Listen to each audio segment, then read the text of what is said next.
So in this video, I was going to take a look at some other function blocks that we have available to us. And again, not going to look at the scene at all, just going to take a look at using the function blocks independently.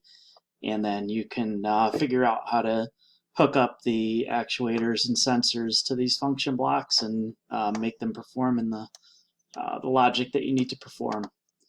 So I'm going to start with an end block, and an end block takes two inputs. They're Boolean, and we click on it, just take a look and see two Boolean values, and then it has an output, which is also Boolean. So I want to take a memory, and we'll store the result here.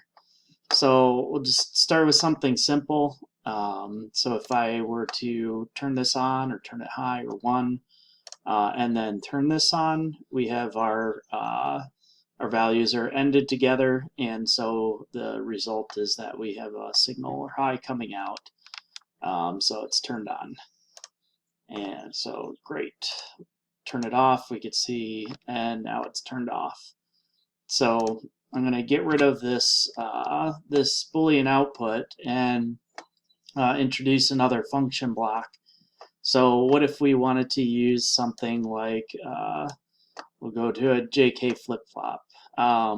So a lot of these other logical tags, you probably figure out how to use, like the AND or the triggers. But the flip-flop is a little bit more complicated.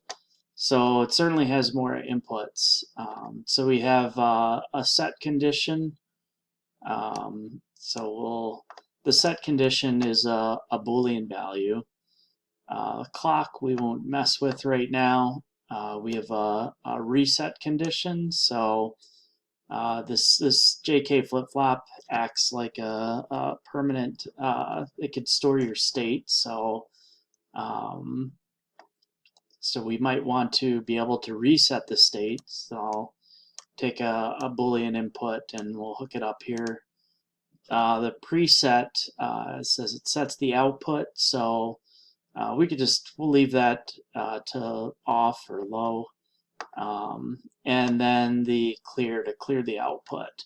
I don't know, for purposes of this video, we probably don't need to clear it, but we'll just hook it up, or we can remove it. Oops.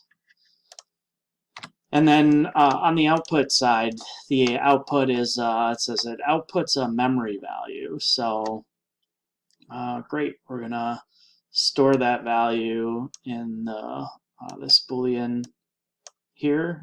And then it also has another output, which is the inverse output, or IOUT.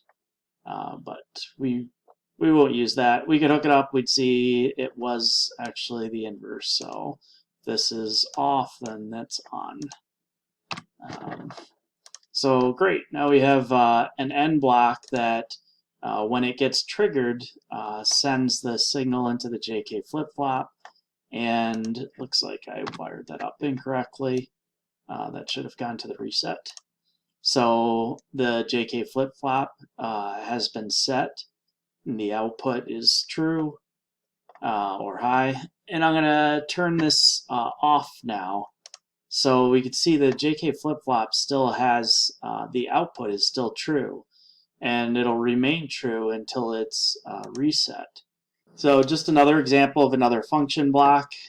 And in the project, it's your job to figure out, hey, how do I combine all of these function blocks, the memories, make use of the sensors and actuators to get the result that we need, like in part A, and then figure out how we need to modify it to trigger a logic bomb in part B of the mini project.